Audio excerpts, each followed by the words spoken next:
एक गांव में रामू नाम का एक गरीब अपने बीवी और 2 बच्चे गुड्डी और गुड्डू रहते थे। वो बहुत गरीब थे। रामू इधर उधर मजदूरी करता था। एक दिन ठेले पर भार अधिक होने के कारण रामू उसे ठीक से संभाल नहीं पाया और तेज गति से आती ट्रक से भिड़ गया। अगले ही पल उसकी मौत हो गई और उसके पीछे रह गई उसकी पत्नी जानकी और 2 छोटे छोटे बच्चे गुड्डी और गुड्डू।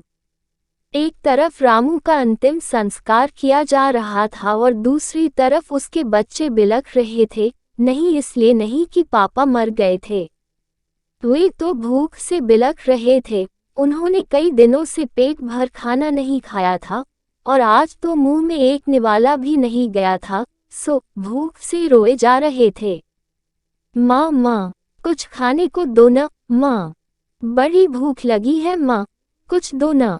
कोई पत्थर दिल भी इस दृश्य को देखकर पसीज जाता। पड़ोसियों को भी दया आ गई। अगल बगल से खाना आ गया। बड़े दिनों बाद आज गुड्डी और गुड्डू पेट भर के खाना खा रहे थे।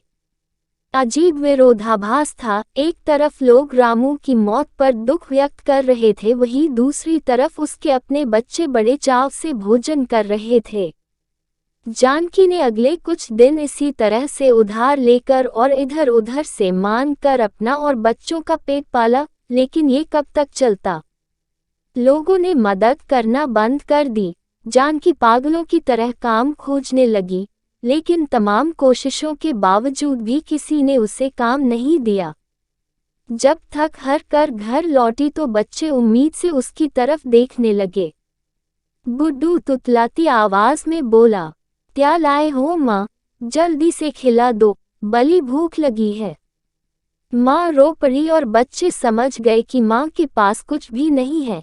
एक पल के लिए अजीब सा सन्नाटा पसर गया। फिर गुड्डी बोली, माँ ये गुड्डू कब मरेगा, पागल हो गई है, ऐसा क्यों बोल रही है। माँ ने डांटते हुए बोला, माँ जब पापा मरे थे तो उस दिन हम लोगों को पेट भर खाना मिला था, गुड्डू मरेगा तो फिर खाना आएगा ना। गुड्डी की बातें सुनकर माँ की आंखें फटी की फटी रही गईं। उसके पास गुड्डी की बात को कोई जवाब ना था। दोस्तों, ये सिर्फ एक कहानी नहीं है, ये दुनिया के करोड़ों लोगों की हकीकत है। इस पर गौर कीजिए, जिस खाने को हम थाली में ऐसे ही छोड़ देते हैं उसकी कीमत को समझिए। बचपन से हमें अन्न का आदर करना सिखाया जाता है, क्योंकि हमने कभी असल भूख नहीं देखी होती, इसलिए हम उसका आदर करना नहीं सीखते। एक दिन, बस एक दिन भूखा रहकर देखिए और आप करोड़ों लोगों का दर्द समझ जाएंगे। दोस्तों, अगर आपके पास खाना खाने के बाद कुछ भी बच जाए तो उसको मत फेंकिए। आस-पास में जो गरीब लोग होंगे उनको दे दीजिए। भगवान आपका भला करेगा और आपको बहुत दुआएं मिलेगा।